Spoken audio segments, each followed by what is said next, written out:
Salut tout le monde! Aujourd'hui, petite vidéo pour me présenter, pour vous parler du PVT, notamment pour la Corée du Sud, pour répondre à certaines questions. C'est parti! Je m'appelle Priscilla, j'ai 30 ans, actuellement en PVT Corée du Sud depuis un peu plus d'une semaine, donc là nous sommes le 22 juin actuellement. Je suis une fan de Corée du Sud depuis 2012 à peu près. J'adore la K-pop, j'adore les K-dramas, j'adore la culture en général. C'est ce qui m'a motivée à faire le PVT Corée du Sud. Du coup, la question qu'on se pose, qu'est-ce que le PVT?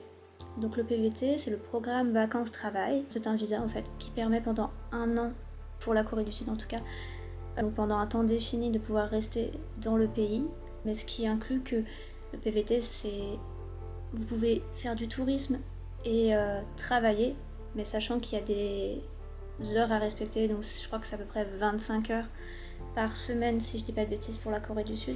En tout cas pour les Français. N'hésitez pas, si jamais il y a des infos que j'oublie ou que vous avez des questions, n'hésitez pas à les poser en commentaire, j'y répondrai.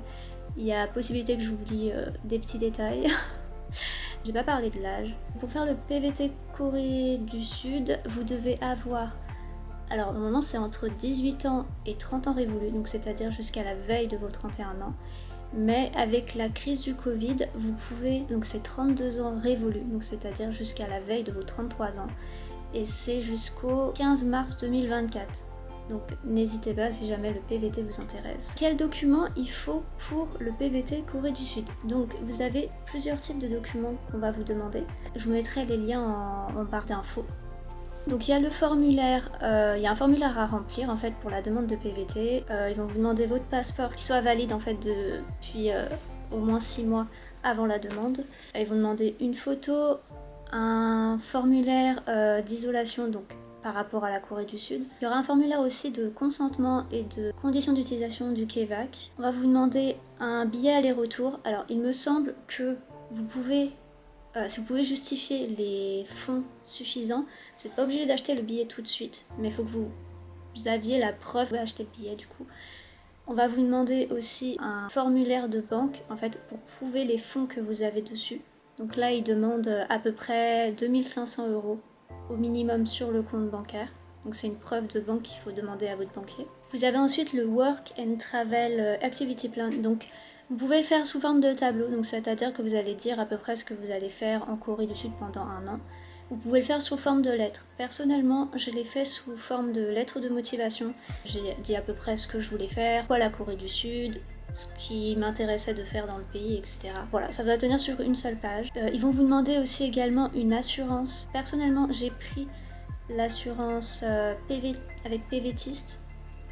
Pareil, je vous mettrai en barre d'infos parce que j'ai plus trop les noms, je vais pas vous mentir. Demandez une copie de votre dernier diplôme, un certificat médical de moins de 3 mois. Alors, sur le site, c'est marqué moins de 3 mois. Voyez avec le KEVAC, parce qu'il y a des personnes, on leur a demandé que ça soit moins de 2 semaines, le certificat médical. Personnellement, j'ai envoyé mon certificat médical qui datait d'à peu près un mois, donc j'étais dans les moins de 3 mois, c'est passé. N'hésitez pas, si vraiment vous pouvez le faire dans les moins de 2 semaines, faites-le au cas où. Sinon, essayez de vous renseigner quand même avec le KEVAC parce que c'est vraiment différent suivant une personne à l'autre. On va vous demander également un casier judiciaire. Donc le casier judiciaire, normalement vous devez faire la demande, vous pouvez le faire sur internet. Ce casier judiciaire, on va vous demander de le faire apostillonner. Donc si je me souviens bien, c'est au tribunal de Rennes qu'il faut faire la demande.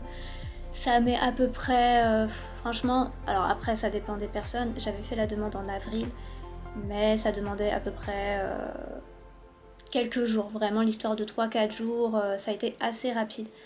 Après, ça dépend du nombre de personnes, je suppose, ça dépend de beaucoup de critères. Pour le coup, voilà, ça n'a pas mis très très longtemps, mais voilà, c'est quand même assez rapide. J'ai oublié de préciser qu'il y a certains documents qui sont demandés à être en anglais. Donc c'est-à-dire que votre certificat médical doit être en anglais, votre lettre de motivation doit être en anglais. Ce sont les deux seuls documents, sinon à part bien sûr le PCR négatif avant de partir, ça c'est pareil, il faut que ça soit en anglais. Sinon le reste, ça peut être en français, il n'y a aucun problème, que ce soit la banque, que ce soit l'assurance. Après l'assurance, n'hésitez pas à quand même l'imprimer en français et en anglais, généralement ils vous le donnent, mais voilà. C'est plus pour quand vous serez sur place, c'est mieux que ça soit en anglais parce que le français ils vont pas forcément comprendre. Alors ensuite, avant de partir, on va vous demander donc d'avoir un PCR négatif. Après, n'hésitez pareil absolument pas à regarder sur internet, à vous renseigner. Les choses peuvent bouger hyper rapidement. Là par exemple, vous pouvez venir en Corée que ça soit en tant que touriste, sans être vacciné. Donc voilà, n'hésitez pas à toujours vous renseigner, il y a souvent des choses qui diffèrent. En tout cas, au jour d'aujourd'hui, on va vous demander un QR code. Donc le QR code, qu'est-ce que c'est ? C'est un code qu'on va vous faire remplir sur un site dédié où ils vont vous demander votre test PCR négatif. Donc le QR code, faites-le vraiment au dernier moment, une fois que vous avez votre PCR négatif avant de prendre l'avion. Ils vont vous demander quelques informations sur vous, où est-ce que vous êtes logé, enfin voilà, vraiment différentes informations. Ils vous demandent plus les vaccinations. Eux, ils vont savoir en fait ce que vous avez rempli, parce que pareil sur le QR code, ils vont vous demander est-ce que vous avez des symptômes dans les moins de 21 jours, etc.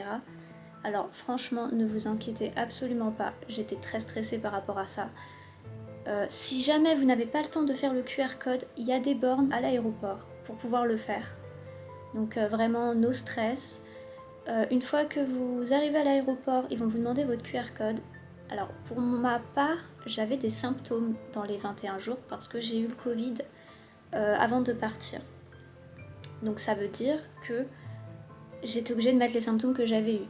Honnêtement, j'ai eu hyper peur, je me suis dit on va me mettre en isolement. Pas du tout, la fille a à peine décoché les cases, elle m'a demandé si j'avais des symptômes. Je lui ai dit que non, et c'est passé comme ça. C'est franchement hyper rapide, hyper simple. Voilà, vous franchement ne vous stressez pas. Ne faites pas comme moi, ne vous stressez pas, ça ne sert à rien. En combien de temps ai-je eu mon visa ? Généralement, ils vont dire qu'il faut à peu près entre 2 et 3 semaines en moyenne d'attente. J'ai eu énormément de chance, j'ai eu mon visa en 1 semaine. Donc pareil, ne vous stressez pas. Normalement, on vous donne un site où vous pouvez voir l'avancement de votre dossier. J'ai même pas eu le temps d'être sur le site que mon visa a été accepté. Donc après, c'est pareil, ça diffère vraiment suivant les personnes. Mais ne vous stressez pas, ça va aller. Si vraiment ça vous inquiète, que ça fait vraiment un petit moment que vous n'avez pas de nouvelles, n'hésitez pas à appeler le Kevac et à poser la question ou envoyer un petit mail. Je pense qu'ils vous répondront sans problème. Comment s'est passée l'arrivée ? Alors, j'en ai parlé brièvement juste avant, donc par rapport au QR code. J'étais pareil, très très stressée parce que normalement on vous donne des documents dans l'avion par rapport à la douane, etc. Mais no stress, tout est à l'aéroport, il y a des documents à remplir quand vous arrivez. Tout est vraiment calculé, tout est fait. C'est hyper rapide, ça va très très vite. Je pensais qu'on allait passer des heures là-bas. Pas du tout, je pense qu'on a dû rester à peu près 20 minutes. Donc on est sorti de l'avion, on a traversé un grand couloir, on a trouvé les bornes donc pour le QR code. Il y avait 2 files. Nous on a failli se tromper, on a commencé à partir à gauche, donc dans une file où il n'y avait rien du tout, mais il y avait une file avec QR code. Donc vous prenez la file avec QR code, il y a une espèce de borne qui va prendre votre température, mais vous n'avez même pas besoin de vous arrêter, en fait vous passez juste et voilà, ça passe tranquille. On va vous faire aller voir quelqu'un qui va demander votre passeport, je me rappelle plus exactement des documents, mais ils vont demander le passeport et peut-être le billet d'avion et le QR code du coup. Donc elle va vérifier, etc. Elle va vous faire passer. On va vous demander de prendre une photo, on va vous demander vos empreintes aussi, quand vous arrivez au niveau de la douane. Sinon, voilà, les papiers à remplir sur la douane, c'est très rapide, hein, il faut mettre ses informations personnelles, l'adresse où on va être logé, un numéro de téléphone, etc. etc. Mais voilà, c'est très rapide. Pour les bagages, ne vous stressez pas non plus, j'étais très stressée pour les bagages de ne pas les retrouver. Vous allez arriver, vous allez avoir un grand tableau en fait avec tous les vols et des numérotations en fait, suivant votre vol, où est-ce que vous pouvez récupérer vos bagages. Les bagages, on les a récupérés en vraiment 2 minutes chrono, c'était hyper rapide. Puis il faut savoir que les Coréens en tout cas, donc qui étaient dans l'avion, ont vraiment tracé leur route. Donc vous avez juste par exemple le temps d'aller aux toilettes, vous ressortez, il n'y a plus personne pratiquement dans l'aéroport. Hein. Donc vous êtes tranquille, c'est voilà. Comment t'es-tu sentie ? Alors, pareil, je vais parler en termes vraiment personnellement. Je suis quelqu'un de très stressé et de très angoissé, et c'est vrai que ce voyage m'a énormément stressée et angoissée. C'est la première fois que je prenais vraiment l'avion toute seule, donc c'était assez compliqué. J'étais très angoissée juste avant de partir. C'est normal, vraiment. Après, tout dépend des personnes. Mais c'est normal de stresser. Il faut pas...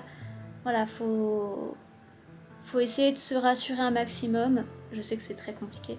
Mais voilà, vraiment, tout se passe bien. Les gens sont adorables. Euh, N'hésitez pas aussi hein, à aller sur un groupe Facebook, donc il y a pvtiste.net et il y a pvtiste aussi pour Corée du Sud. Pareil, je vous mettrai le lien de leur blog dans la barre d'inscription parce que vraiment ce site est hyper complet et c'est hyper intéressant. Et même pour les groupes, n'hésitez pas à parler avec des personnes. Personnellement, c'est ce que j'ai fait. On a fait un groupe de discussion avec des personnes qui partaient en PVT. On s'est aidé pour les documents, on s'est vraiment aidé pour tout.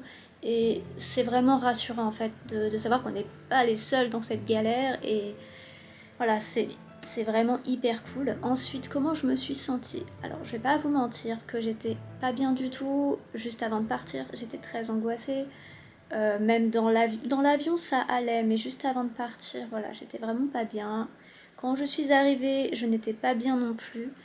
Pareil, on a tendance à se remettre beaucoup en question. Ça a été mon cas, je me suis énormément remis en question. Je comprenais pas ce que je ressentais parce que j'étais pressée de faire ce voyage. Ça faisait 2 ans que je préparais ce voyage-là. Et au final, au moment où on doit partir, j'étais très stressée et j'étais en panique totale. Et voilà, limite j'avais envie de faire demi-tour et je comprenais pas pourquoi. Je me disais mais c'est pas normal de ressentir ça. C'est normal, chacun est différent, chacun réagit de façon différente. Les personnes du groupe sur lequel j'étais m'ont vraiment rassurée en me disant que pareil quand ils sont arrivés ils n'étaient pas forcément bien, ils se demandaient ce qu'ils faisaient là, etc. Enfin voilà, c'est des réactions normales, vraiment ne vous prenez pas la tête. Je vais pas vous mentir que les 2 premiers jours ont été très difficiles avec le décalage horaire, la fatigue, le fait de se retrouver seul aussi. Pareil, si vous êtes tout seul, que vous vous sentez seul, n'hésitez pas à aller sur des groupes. Il y a plein de groupes qui se font. Là, par exemple, je suis sur un groupe Discord où il y a des personnes qui vont partir en PVT, mais il y en a d'autres qui y sont. Ou n'hésitez pas aussi sur sur les forums, sur des pages Facebook, etc. N'hésitez pas à mettre un petit message. Seulement, c'est ce que j'ai fait. J'ai dit que j'étais seule, voilà, que c'était un petit peu compliqué pour moi. Voilà, les gens sont vraiment adorables, sont compréhensifs. Il y a des gens qui vont vous proposer de sortir, etc. Franchement, n'hésitez pas. Ne restez pas, voilà, ne faites pas comme moi. Ne restez pas tout seul dans votre coin. C'est pas forcément bon et franchement, au bout de 2-3 jours, j'ai vu du monde et ça fait vraiment du bien et c'est voilà. Là, je me sens beaucoup mieux. Donc voilà, pareil, ne vous dites pas au bout de quelques jours, c'est bon, je repars. Faut essayer de prendre sur soi, vraiment, essayer de prendre sur vous, de vous laisser peut-être un petit temps. C'est ce que je me suis dit que j'allais faire, même si c'était très compliqué, hein. Mais voilà, je me suis laissé ce petit temps et ça va beaucoup mieux et voilà, c'est hyper important. Mais voilà, ne pensez pas que vous n'êtes pas normal, c'est normal, chacun réagit différemment, chacun est différent et heureusement d'ailleurs que chacun est différent. Enfin voilà, j'espère que cette vidéo vous aura plu, vous aura aidé. N'hésitez pas à poser des questions dans les commentaires si vous en avez, j'essaierai d'y répondre assez rapidement. Je vous souhaite une bonne journée, une bonne soirée. Des bisous!